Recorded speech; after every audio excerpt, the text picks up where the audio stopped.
In a world where the line between humanity and machines disappears. A world where your thoughts control technology as easily as moving a hand. This reality is upon us.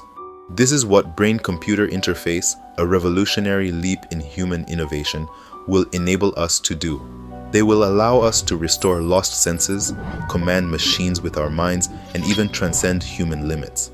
But as technology brings us closer to machines, are we risking losing what makes us human? What happens when innovation meant to elevate humanity turns us into something unrecognizable? In Gundam, Iron-Blooded Orphans, the Alaya-Vijnana System paints a chilling picture of this world of where humans are physically connected to machines and when humanity itself is weaponized.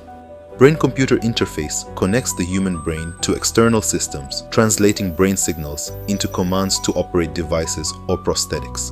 It also relays sensor data to the brain, restoring sensory perception.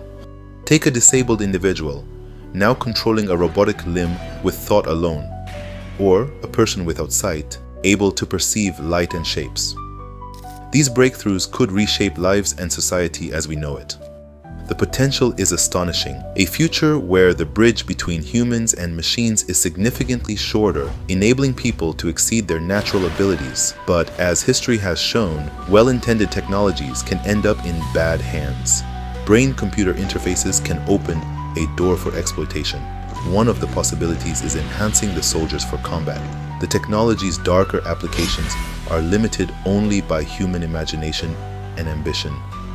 What if this technology was used to transform individuals into fearsome soldiers, capable of mastering complex arsenal? Mikazuki augurs from Gundam.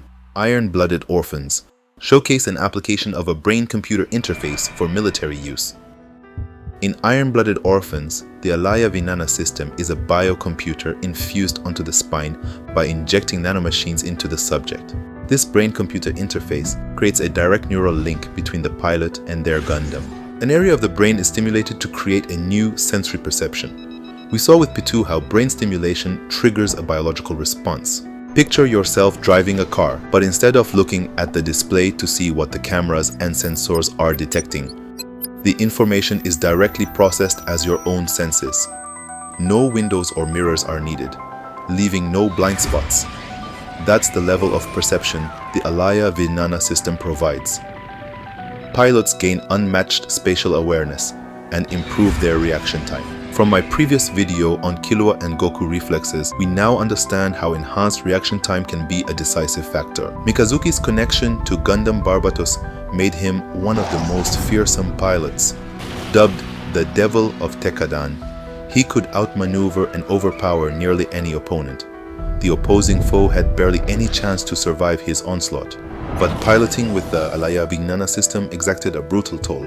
Over time, Mikazuki's body eroded due to the strain on his brain from overusage of the brain-computer interface. Some battles that were particularly more exhausting and life-threatening than others pushed him to exploit the full potential of Barbatos, removing the limiters and having his brain process more data than he could safely handle. We saw with Gon and Komamura how, with great power acquired to achieve an outcome, consequence will unfold. Mikazuki ended up losing sight in his right eye and the control of his right limbs. In the end, he became dependent on Barbatos to function, a chilling metaphor for humanity consumed by its own machines. A similar concept can be seen with Inui Juzo and overextended from NoGunLife, a cybernetic soldier equipped with what they call a sub-brain, a brain-computer interface-like device.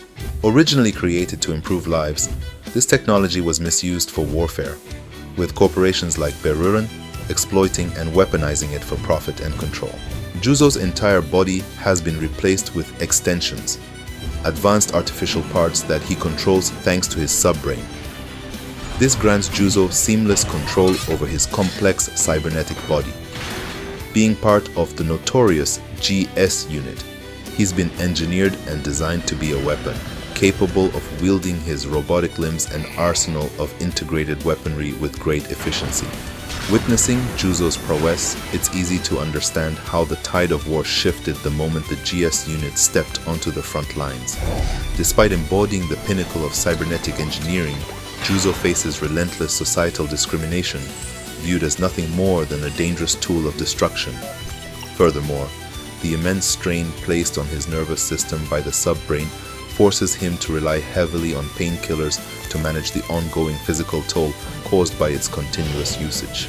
Mikazuki Alaya-Vijnana System and Juzo subbrain showcase how even though BCIs are poised to change the world, offering solutions to disabilities and unlocking human potential, yet in the wrong hands, they can reduce individuals to mere tools in a battlefield of ambition and power.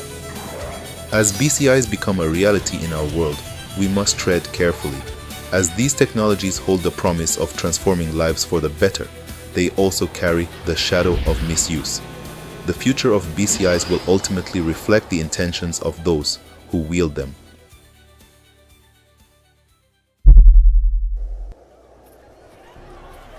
死にたくない。だから、まずはその人間の体を捨てさせてやる。シェン